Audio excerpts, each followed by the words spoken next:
Ang simpleng pamumuhay biglang nagbago.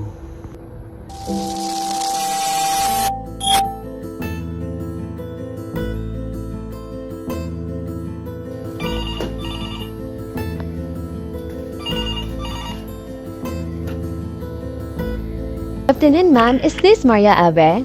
This is Marjorie Agot of NOAA Agency. I want to inform you that your application has been approved. Please get ready for your flight this coming March 18. Thank you and God bless. Sige po, thank you po. Sasabihin ako sa yung dalawa. Ano po yung inay? Tumawag kasi yung agency na pinag-a-applyan ko. Agency? Oh, So, aalis ka? kailangan akong umalis. Bakit, Sa Nay? Makalawa. Pwede naman.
Umalis talaga si nanay?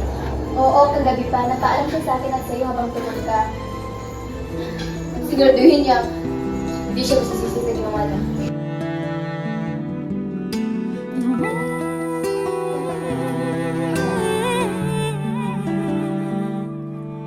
Nung isilang ka sa mundong ito.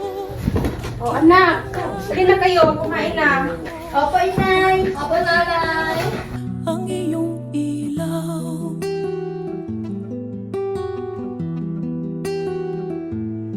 Ikaw nga ay biglang nagbago. Maniwan na nga tayo, di ba? Ano ba? Sisirain mo talaga yung buhay mo. Naniningan tayo. Sira na! Sino ay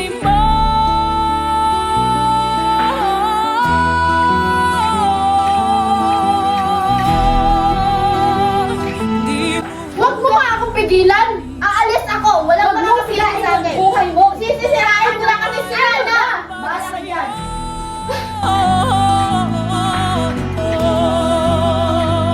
Pagkat ang nais mo'y masundot ang layaw mo, di mo sila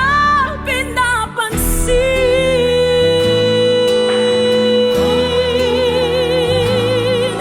Nagdaan pa ang mga araw at ang landas mo'y naligaw.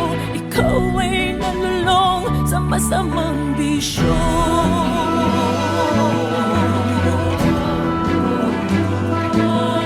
At ang una mang nilapit lang yung Roy! Roy! Uy, Marites, andyan ka na pala. May chika ko sa'yo. Alam mo ba? Yung anak daw ni Maria Abel laging umuwi ng kasi. At sabi pa nila, simula daw yung ibang bansang kanina na nag-ibang landas.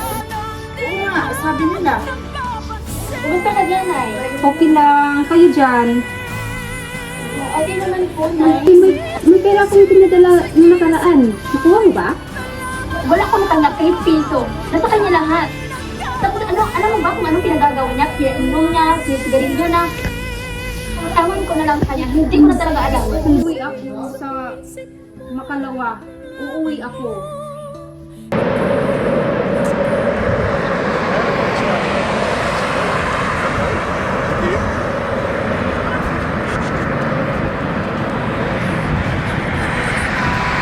Nilapit lang ang iyong inang lumuluha at ang tanong Anak, saan ka pupunta?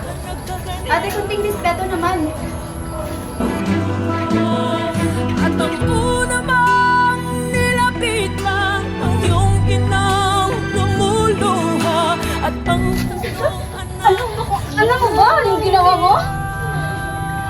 Kunting respeto naman, ate. Bakit hindi siya nakatulog ng Wala akong mo? pake. Ginusto ko ba yun? Ginusto ko ba? Tumahimik ka na. Tawan. Lumuhod ka sa harapan ko. Halikan mo yung paa ko. Sisisit sa isip mo'y Umaasa ako. Hindi mo kami iiwan. Pero anong ginawa mo? Ito lang yung hinihingi ko sa'yo. Kung hindi mo siya kayang respetuhin bilang nanay, respetuhin mo siya bilang tao, yun lang! Mahirap